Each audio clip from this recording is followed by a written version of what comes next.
May budget ka na, pero nauubos pa rin pera mo. Unang dahilan, nagbabudget ang tao kahit hindi alam ang totoong gastos nila. Hinuhulaan lang, ina-assume lang. Kaya, kahit may budget sa papel, hindi tugma sa totoong galaw ng pera. Kailangan mo munang makita ang totoong flow ng pera mo bago gumawa ng budget. Ikalawang dahilan, ginagawang fixed ang budget kahit pabago-bago ang buhay. May buwan na may dagdag na bayarin.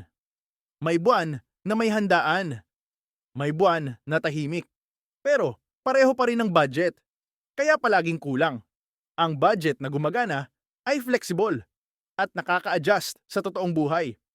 Ikatlong dahilan, inuuna ang gastos bago ipon. Kadalasan, wala talagang natitira para sa savings o emergency fund. Ang ipon ay hindi tira. Desisyon yan. Kung hindi gumagana ang budget mo, malinaw, mali ang system na ginawa mo. Ikaw rin ang may kontrol para ayusin ito.